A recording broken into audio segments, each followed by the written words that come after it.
안녕하세요 여러분. 오늘은 우리의 일상 공간을 더욱 쾌적하고 긍정적인 에너지로 채울 수 있는 풍수의 세계로 안내해 드리겠습니다. 풍수가 단순히 장식의 문제가 아니라 우리 삶의 질을 높이는 중요한 요소임을 알려드릴게요. 집에 관한 풍수 상식은 크게 두 가지로 나눌 수 있습니다. 먼저 건물을 건축하기 전 건축 장소에 대한 풍수적인 조건을 알아두는 것이고, 둘째 완성된 건물과 사람과의 관계를 알아두는 것입니다. 이런 상식을 너무 절대시하는 것은 옳지 않으나 흉을 피하고 좋은 길을 받아들이는 쪽으로 활용한다면 좋을 것입니다. 그러나 운명의 개척은 자기 자신이 하는 것이지 풍수가 대신해주는 것이 아님을 다시 한번 강조해둡니다. 첫째, 강과 같은 울타리는 반드시 있어야 합니다. 담장이 없는 집에서 살 때는 집이 가지고 있는 지기가 흩어지고 밖에서 들어오는 살기가 재산을 없애거나 가족들이 뿔뿔이 흩어질 가능성이 있습니다.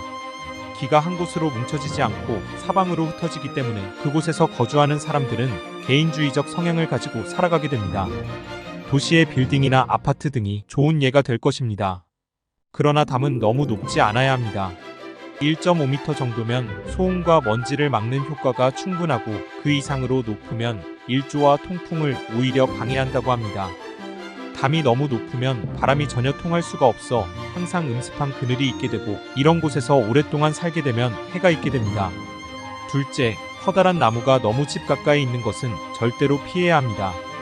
기란, 청기, 지기, 인기 세 가지가 잘 조화를 이루어야 하는데, 큰 나무가 창문과 지붕을 가리게 된다면 청기를 받을 수 없어 지하에 사는 것과 똑같고, 어린이와 노인의 건강이 나빠집니다. 셋째, 현관이나 정문에 높은 계단이 있는 것은 좋지 않습니다. 정면에 장애물이 있으면 행운이 들어오기 어렵습니다. 들어오던 기가 곧바로 막혀버리고 들어온 기가 둘로 나뉘어지기 때문에 부부간 다툼이 심하고 가족 간의 화합이 어려울 수 있습니다. 넷째, 대문과 현관문이 일직선이 되면 좋지 않습니다. 대문에서 들어와 곧바로 현관문이 나타나게 되면 실내 생활이 노출되어 좋지 않습니다. 또한 대문을 통해서 들어온 기가 정원에서 한번 순화되어 현관문으로 들어와야 하는데, 대문 밖에서 곧바로 실내로 들어오면 살풍을 직접 받게 되어 나쁩니다. 또 현관문이 오목하게 들어가 있는 것도 좋지 않습니다. 움푹하게 들어간 현관은 현관으로 들어오는 행운을 받아들이는 공간입니다. 복이 들어오는 현관이 너무 좁으면 새롭게 받아들이는 곳이 적게 됩니다. 집 안에 들어가기 전에 신발을 벗는 곳은 너무 좁으면 좋지 않습니다. 대문이 크고 집이 작으면 가난해지고, 대문이 작고 집이 크면 부자가 된다고 하였습니다. 따라서 대문의 크기는 집 전체의 미관과 기의 흐름에 맞춰 크기를 결정해야 합니다.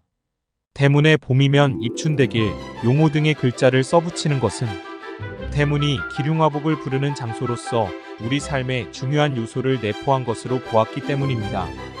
즉, 대문은 태극의 의미를 가지며 기의 출입구이자 기가 생성되는 근원으로 우주론적 의미와 흉액을 막는 운명론적 의미를 함께 가짐으로써 색깔에도 세심한 배려를 기울여야 합니다. 대문색은 밤색 계통이 좋고, 대문 위에 쇠창을 세우는 것도 권할 만합니다. 다섯 번째, 지붕의 크기가 너무 크거나 작으면 좋지 않습니다. 지붕이 너무 크면 남자의 권위가 너무 강해 부인이 항시 주눅이 들어 살게 되고 남자들의 등살에 살아가기가 힘듭니다.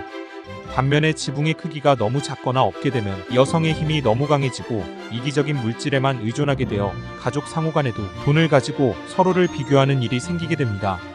여섯 번째, 이웃집을 사서 담장을 헐고 두 집을 한 집으로 사용하면 좋지 않습니다. 서로 다른 기가 합하여 살기를 만들어 집을 흉가로 만들어버릴 가능성이 있습니다. 돈을 많이 벌어 이웃집을 사서 집을 넓힌 후 급속히 망해가는 일들을 많이 목격할 수 있습니다. 다음으로 건물을 지을 장소에 관한 상식을 알아보겠습니다. 첫째, 너무 높은 곳은 피해야 합니다. 높은 곳은 땅의 기를 누릴 수 없기에 불가하고, 또 큰 산의 밑은 너무 기운이 강해 침체된 삶을 살게 될 경우가 많습니다. 위협적인 큰 산 밑에 사는 경우 알코올 중독자나 마약 중독자가 많이 태어나는 것이 이 때문입니다. 둘째, 수맥이 있는 곳은 피해야 합니다. 집이 습하고 축축한 느낌이 든다면 수맥이 흐를 가능성이 높으며, 수맥이 흐르는 곳에서 생활하거나 잠을 잘 경우 숙면을 취할 수 없고 항시 뒷골이 무겁고 자주 악몽에 시달리게 되며 중풍이나 신경통, 정신병의 원인이 되기도 합니다. 심지어 공장의 기계도 고장이 잦게 됩니다. 수맥이 지나는 곳에 축사를 지으면 동물들이 병을 앓거나 죽어가고, 또 수맥 위에 집을 지으면 집이 갈라지고 수명이 단축되기도 합니다. 셋째, 산의 골짜기는 피해야 합니다. 산의 능선과 능선 사이의 골짜기에 부는 바람은 살풍으로 건강도 나빠지고 요절하거나 정신질환자가 생기게 됩니다. 또 갈라져서 들어오는 골짜기의 바람은 벙어리를 만드는 경우도 있으니 조심해야 합니다. 넷째, 공동묘지나 매립지 등은 피해야 합니다. 이런 곳은 지기를 얻을 수 없으니 좋지 않고 건물의 안정성에도 문제가 생기게 됩니다. 모래층이나 자갈층도 피해야 합니다. 다섯 번째, 악산이 너무 가까이 보이는 곳은 피해야 합니다.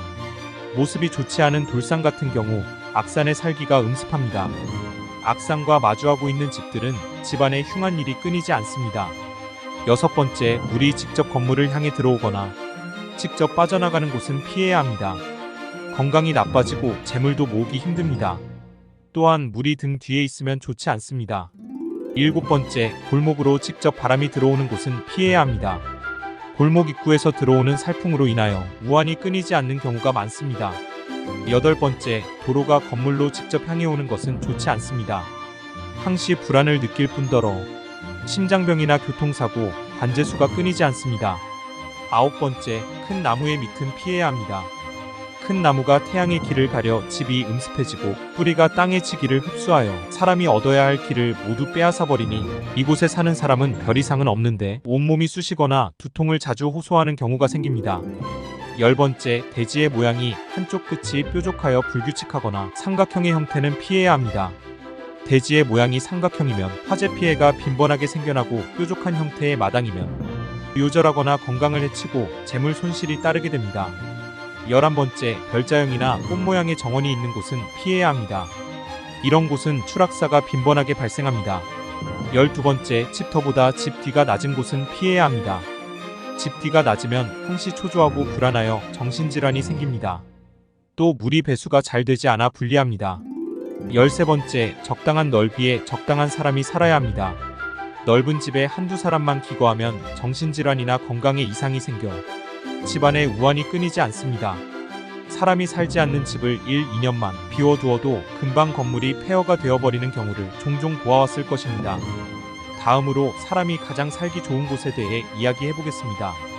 조선 영조시대 저자 이중화는 인문지리서인 특리지에서 가장 많은 부분을 할애하여 살기 좋은 곳의 기준을 자세히 설명하였습니다. 그는 사람들이 살만한 곳을 선정하는 기준으로 지리, 생리, 인심, 산수를 조건으로 들어 서술하였습니다. 이 네 가지 요소 중 하나라도 충족하지 못하면 이상적인 거주지가 될 수 없다고 하였습니다. 먼저 지리는 그 지역의 풍수를 의미합니다. 지리를 논하는 데 있어 우선 수구를 보고 다음으로 들의 형세를 보며 순차적으로 산의 형태, 흙의 빛깔, 조상과 조수를 봐야 한다고 하였습니다. 그리하여 집터는 수구가 꼭 닫히고 그 안에 펼쳐진 들을 유심히 살펴본 후 구해야 하며, 토질은 사토로 굳고 촘촘하면 물도 맑고 차기 때문에 집터로 살만한 곳이라고 하였습니다. 만약 흙이 붉은 찰흙과 검은 자갈이 있거나 누런 칠흙이면 죽은 흙으로 판단하고 물 또한 좋지 못하므로 살만한 곳이 못 된다고 하였습니다. 생리는 생활하는데 이로움이 되는 지리적 위치를 말합니다. 따라서 농사에 유리한 비옥한 토지, 해상과 육상의 교통이 편리하고 사람과 물자가 모여들어 교역이 활발하게 이루어지는 곳이 강조되었습니다. 인심에서는 풍속의 중요함을 강조하고 팔도 인심을 비교하여 기록하였습니다. 마을 인심이 착한 곳이 좋다. 착한 곳을 가려서 살지 않으면 어찌 지혜롭다 하겠는가 라는 공자의 말을 인용하며 인심의 중요성을 강조하였습니다. 또한 옳은 풍속을 행하지 않으면 자신뿐만 아니라 자손까지 나쁜 물이 들어 이를 그르치게 될 염려가 있다. 그러므로 살터를 정할 때는 그 지방의 풍속을 살피지 않을 수 없다고 하였습니다.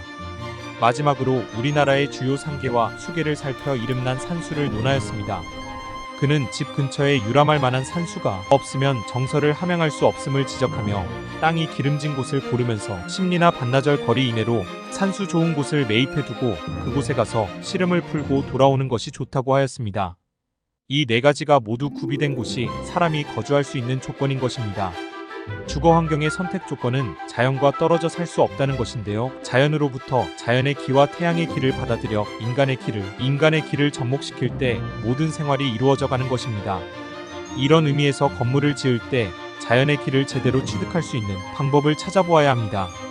오늘 배운 풍수 조언들로 여러분의 공간을 새롭게 꾸며보세요. 다음 영상에서는 사무실과 작업 공간의 풍수에 대해 알아볼 예정이니 놓치지 마시기 바랍니다. 이 영상이 유익했다면 좋아요와 구독 버튼을 눌러주세요. 여러분의 긍정적인 에너지를 위해 다음 영상에서 더 유용한 정보로 찾아뵙겠습니다.